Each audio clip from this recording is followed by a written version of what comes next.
Mantan santri ini bongkar kekejian perlakuan di Ponpes Gontor, pukulan dan tendangan jadi makanan sehari-hari. Kasus kematian salah seorang santri Pondok Modern Darussalam Gontor Ponpes Gontor, di Ponorogo, Jawa Timur membongkar bagaimana kejinya perlakuan di sekolah pendidikan agama tersebut. Seorang mantan santri Gontor membongkar bagaimana kekerasan menjadi makanan sehari-hari para santri. Cerita tersebut dibeberkan oleh akun Twitter @fadilfirdausi dalam sebuah utas. Awalnya ia meretweet salah satu akun yang mengunggah sebuah artikel soal alasan kenapa Gontor tidak membawa pelaku ke ranah hukum. Waktu mondok di sini semua santri didoktrin kayak gini, sesuatu yang tidak membuatmu mati akan membuatmu semakin kuat. Haha gila gak tuh batasnya mati. Dan sekarang pas udah ada yang mati tanggung jawabnya gak ada bahkan ditutup-tutupi, cuitnya. Ia lantas menceritakan pengalamannya saat menjadi santri di sana. Aku inget banget pas pertama kali nyampe di sana sebagai calon santri, langsung kerasa ketidakmanusiawiannya. Itu masih calon santri, yang masih dikalem-kalemin, ujarnya. Saat menjadi calon santri, ia kemana-mana disuruh lari sambil digiring oleh ustadz pengurus menggunakan motor. Benar-benar kayak bebek digiring ke sawah, imbuhnya. Pada tahun pertama saat masih menjadi anak baru, ia merasa masih mendapat perlakuan yang biasa.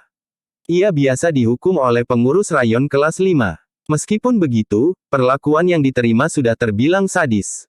Menurut penuturannya, setiap malam ada kegiatan mahkamah. Mahkamah merupakan hukuman untuk orang-orang yang melanggar aturan pondok pada hari itu. Hukumannya ngapain? Disuruh masuk satu kamar, terus disuruh push up, sit up, kayang kuda-kuda macam-macam. Keluar pasti keringetan, jelasnya. Namun, hukuman bisa lebih parah jika yang menghukum sedang bad mood, suasana hati yang buruk. Santri bisa dipukul menggunakan tongkat besi, rantai, kabel tebal, dan lain sebagainya. Karena benda-benda itu aku sering banget gak bisa jalan. Selalu biru-biru kakiku, akunya. Selain itu, di sana juga ada evaluasi setiap hari Jumat untuk anak baru. Satu gedung asrama dimasukkan ke satu ruangan, disuruh desak-desakan. Lalu dievaluasi kesalahan-kesalahan selama 1 minggu. Yang kena masalah ya disuruh maju, terus dihajar. Yep, dihajar beneran, jelasnya. Hukuman itu berupa ditendang sampai menabrak lemari, dipukul sampai jatuh, ditampar, hingga dipukul pakai segala macam yang ada di ruangan. Dan itu semua tidak boleh dilawan, pasrah terima adanya. Emang sih mereka diajarin buat gak mukul di organ vital. Tapi tetap aja yang namanya dipukul ya sakit, katanya. Ia mengungkapkan, yang sering kejadian adalah salah mukul atau tendang dan kena ulu hati. Kalau sudah seperti ini, yang kena bakal sesak nafas. Dan cara menyembuhkannya dengan disuruh kayang. Pada tahun kedua, lanjut dia, pengurus asrama sudah lepas tangan. Jika terkena masalah sama kelas 6 harus diurus sendiri.